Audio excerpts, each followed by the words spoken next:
So what I'm I saying know. is, for the centre half bench and Aussie FIFA comeback, we should start off with some predictions. Now, I have not looked at the predictions at all. I don't know if you Yeah, have, me neither. but I have not. So I'm going to give you a team or, the teams. We're going to go over who wins and who's the favorite. So who do you For think? round one?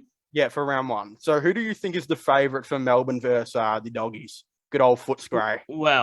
Well, you'd think that Melbourne would obviously be the favourites being the premiers, but I have a feeling about the Dogs that they're going to come out for revenge. They'll be hungrier.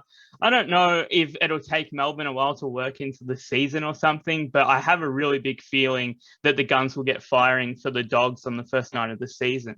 Right. So you've got the Demons as a favorite and the Doggies winning it. Yeah, That is correct. The Demons are the favorite. yeah, But you'd think so. I think it's too hard to say. I don't think the Doggies were overly great in their game against Brisbane in Oh pre-season. no. They've definitely been a lot better. And I might look, the D's are just such a good footy team where it's Oh kind of like, yeah. I know they didn't do well against Carlton either, but can you back against them? Like, so I might I go with would the D's.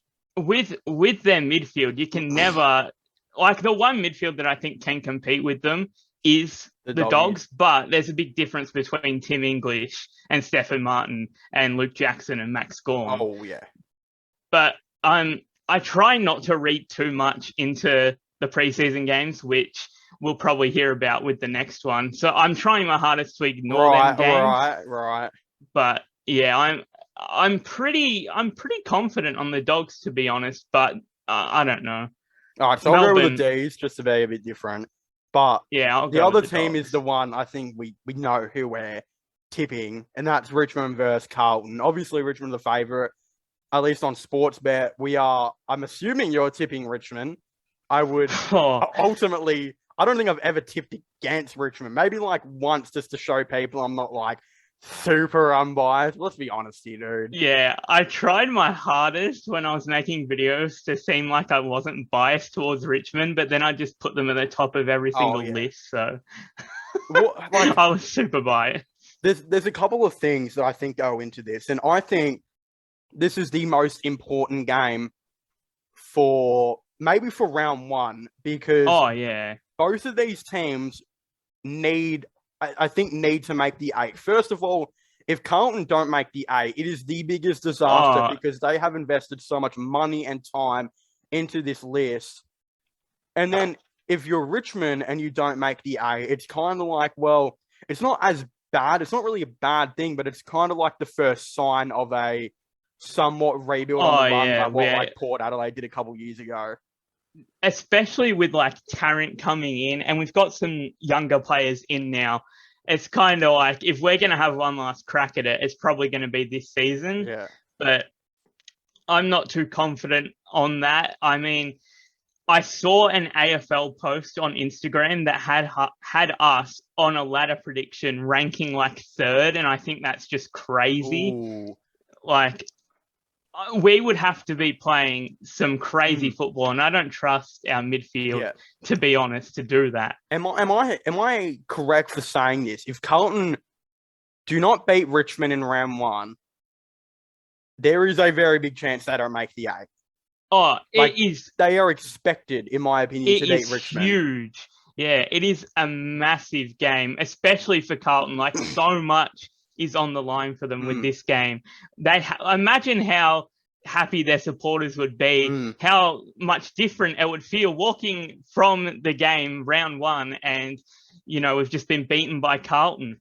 But I it's just such a big game for them. I think it's also a big game for us, but there's so much pressure on Carlton, and it's just if they collapse under that Yeah. pressure, then we'll capitalize. Well, we're expected to finish 7th to 12th, right? Like that's Yeah. probably our ultimate prediction. So if Carlton don't beat us, then that doesn't tell me, like, especially if they lose by one of those 30-point games again, like that's the big thing. You Uh, cannot lose by the 20 to 30 points that you lose by every year. Because if you lose by the 20 to 30 points, how can you be expected to be higher than a team that's projected to finish 7th to 12th? yeah, they That's what I'm have saying. to if they don't win, they have to put in like a really good performance, and they can't lose by any more than a couple of goals for it to be some sort of a pass mark. Yeah. But there is a new coach coming in, so who knows really. I think that Carlton almost should be winning this game, to be honest, but I don't want to bet against us. Nah. It's just, I think that Carlton should be really hungry. They don't have Sam Walsh, but their midfield is so much improved now. I think that they really should be winning, to be honest. Yeah. But And the thing is, too, they'll be like, oh, but Richmond's so much older. Carlton are old now. They are an older team. They are probably mid in the AFL. They're probably like in that 7th to 10th range of list maturity and age. They're definitely not, I wouldn't say, in that bottom 8 anymore. Like half their players are 25 now, entering their prime. I don't think that can be even an excuse anymore. There's no more excuses for Carlton now. They're not young. They've had so much time. They haven't performed on a consistent level for so long. Their supporters would just be starving for some sort of good football. And like Paddy Cripps, hopefully he's fully healthy now. He plays with a lot of injuries. You got him on Supercoach? Yeah, I do. Yeah, I think he's going to kill us round one. I'm not even going to cap. Yeah, so do I. Rubble. I think the game will be won and lost in the midfield, to be honest, in my opinion, because they could just come out the blocks, kick a bunch of goals in the first quarter, and we'll be too far behind. But yeah, I think that it's do or die for Carlton now, and who knows what happens if they do not succeed this season. Like they simply have to. Also, they didn't get good news today because Dylan Grimes, I don't know who he said this to, but I heard it on the radio coming home from the boys' house. And Dylan Grimes said, do not completely rule me out for round one. So that is not great news for Carlton fans or whatsoever. Yeah, because Dimmer was like ruling him out, and Grimes has come out and said, well, that was another reason I was really concerned. I've said it to you. Yeah, because if Curnow or Mackay, if both of them are on, then the game should be done. But if one of them are on, like our back line, we do have Tarrant down there now. Yeah. So obviously that's a lot more helpful after Asprey's gone and Bolt has been pushed up forward. Gibcus will have a lot of help, especially if Grimes plays, but I don't want Gibcus to be playing one-on-one on one of them two, obviously, in his first game. I think he'll play somewhat of an intercept role. I think Brody might go to Curnow. Tarrant might go to Mackay. But here's the thing. Here's what you got to do if you're Carlton. If you are Carlton, you cannot let Richmond's height persuade this game. Because they have, besides their backline, because their backline's a little small now, realistically, their backline's probably one of the smallest in the game at the moment. If you look at their forward line, Bolter, Lynch, and Revolt, ruck stocks are Soldo and Nankervis. You cannot let their kicking to mark game go off. Not just that, you also can't let them bring it to the ground either. Like if you bring it to the ground, you're ultimately going to be in trouble in that forward half. I think they have to get on top in the midfield. If Richmond can even contain their midfield and not keep it quiet, but keep it to its average and not go off, then that's not a good sign for Carlton. Yeah, I have to work with. I'm a lot happier now that we have Bolter, who can play anywhere now, but he'll be playing mostly forward by the looks of it. And we just have so many players that can kick goals for us now. So we're not relying on Jack or Lynch.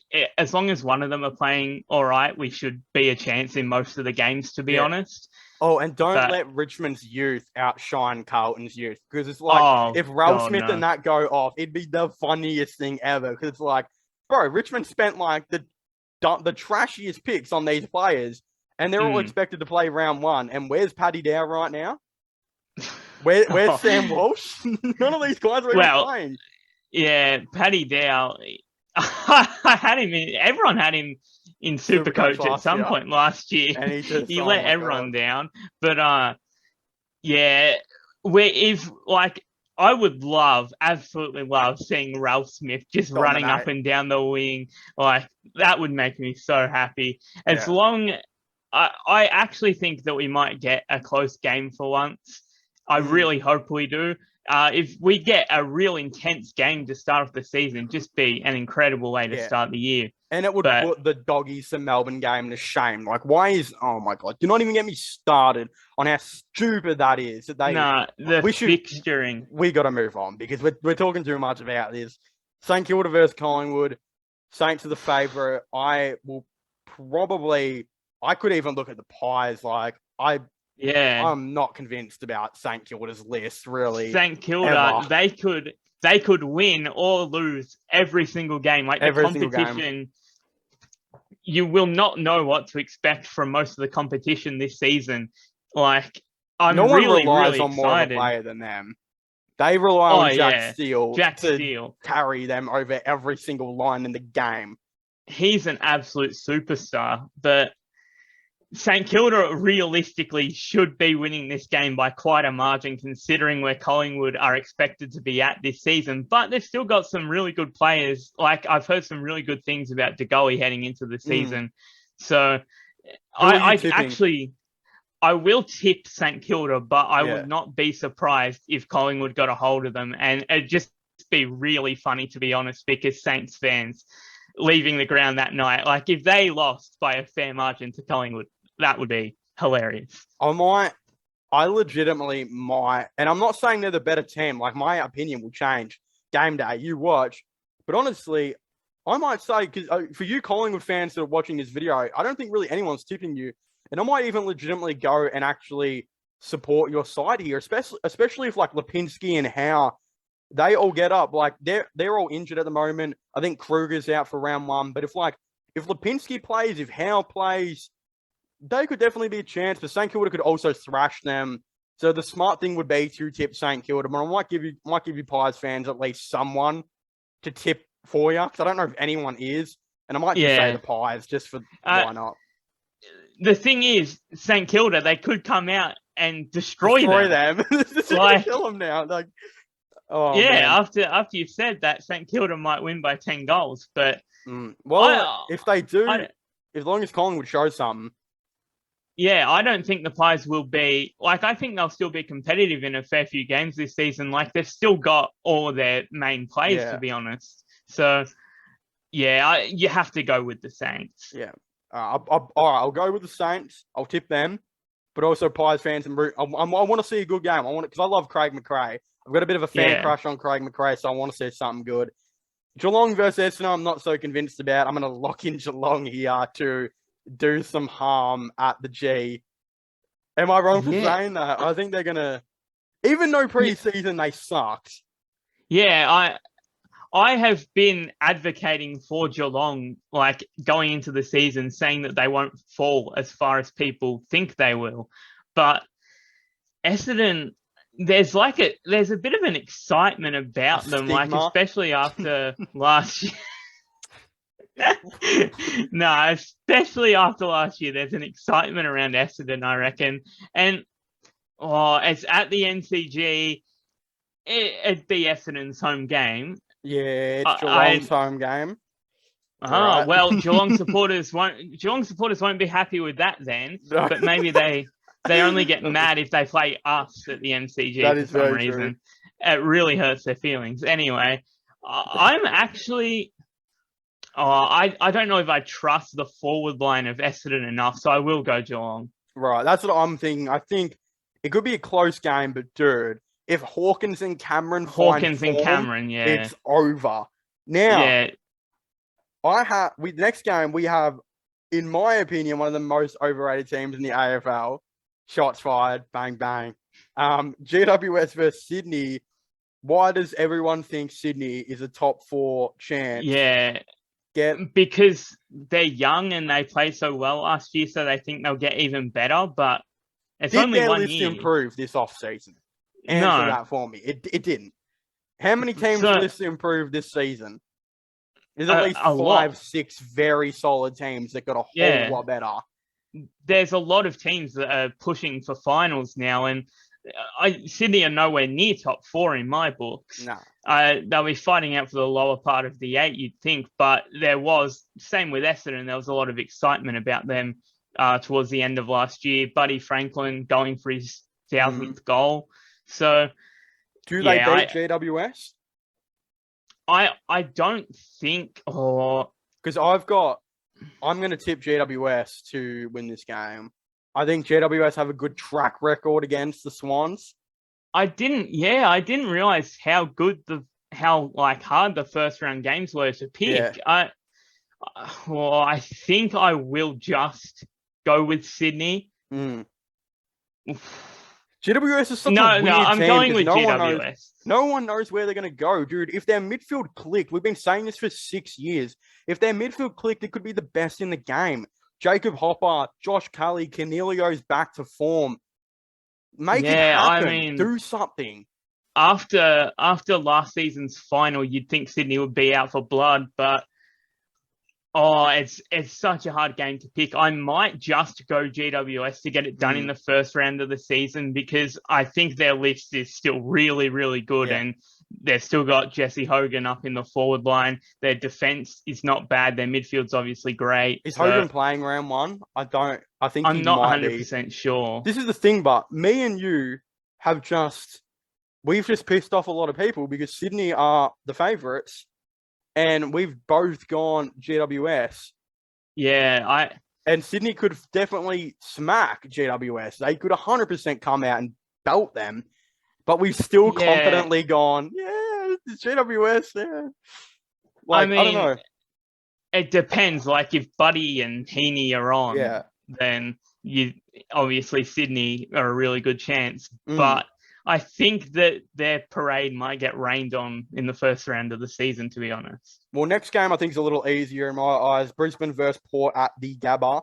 But we'll be going for the Brisbane Lions to beat them. They are $1.53 favourites. Big favourites. It depends on where the game is played, to be honest. Gabba, on what team you're going to be picking. So since it's at the Gabba, I can't see Port going up there and winning in the first game of the season. So I will tip Brisbane. It's probably, despite the fact that Port and Brisbane will both be competing for top 4, it's one of the easiest games that we've gone through so far. I agree. Hawthorn versus North Melbourne, that is a more tough game. At the MCG, the Hawks are $1.67 favourites against $2.21. Hawthorn looked hopeless in the preseason game. They were bad. There was not one hope there.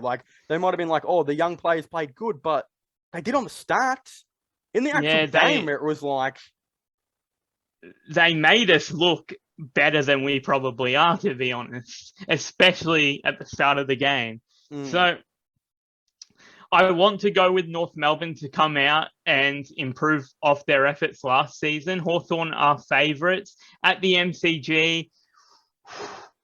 That's really tough. I think Hawthorn still have some okay older players, but their younger players aren't all that, to be honest. It depends who even gets a game to start the season.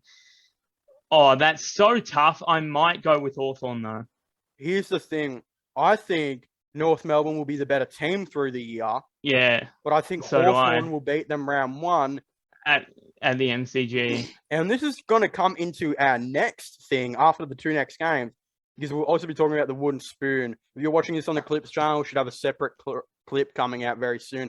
Another thing to mention as well, I forgot to mention this at the start of the video, these predictions are going to be coming out before the actual podcast. So there's going to be a big 20-minute preview for the next podcast, because the podcast will be coming out well after the predictions, and I really want to get these out. How good. Yeah, so a bit of a sneak peek for you at home. I feel like I'm on Talking Tigers with Matthew Richardson. We've got now Adelaide versus Fremantle. This is a real interesting one because the Adelaide Crows are $2.20 to Fremantle, $1.68 rather, at Adelaide Oval.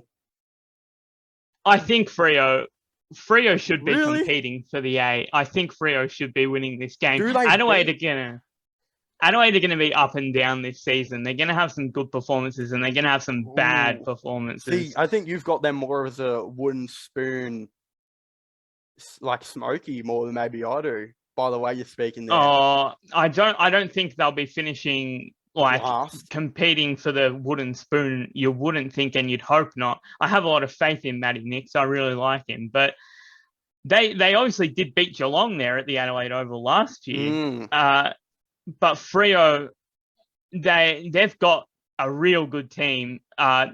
Even though they have lost Chera, and I think people are underestimating how much of an impact he had. And like they've got Mundy through the middle and Brayshaw. I will go with Fremantle to win.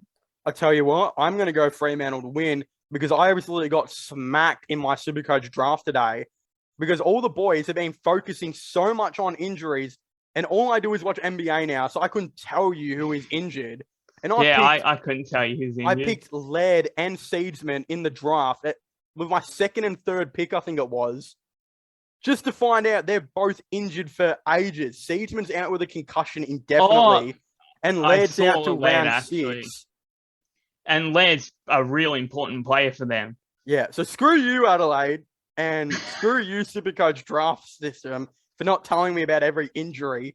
That's messed up. I'm going with Fremantle to beat the Adelaide Crows just because I think a healthy Adelaide team could beat them, but the injuries are there. They have injuries. Oh, yeah. And is Taylor Walker still suspended? He's still gone for... Yeah, he's suspended for quite a while, actually. And their forward line, I mean, Elliot Himmelberg and Fogarty probably won't be playing. Wait, what? So Phil Thorpe. Am I missing something? Why? What am I missing? You're not missing. I'm saying... Like, they could be playing, but Do they get in a fight or something? It's like they're banned. No. I mean, Like, they're not... No. I don't see them as very good players so far. Fogarty showed signs a couple of years ago. Himmelberg has shown a couple. 2017, bro. In 2018 it's or been something. so long. Fogarty has had so long. Like, do you know what instantly came to my mind? Do you remember that Carlton fight in like 2009? When the bloke like Batista bombed the one guy and kicked him up the arse in the training. Do you remember that? The two Carlton players. I don't. I'll have to they look got it into up. A fight, and one of them got banned and kicked out of the club.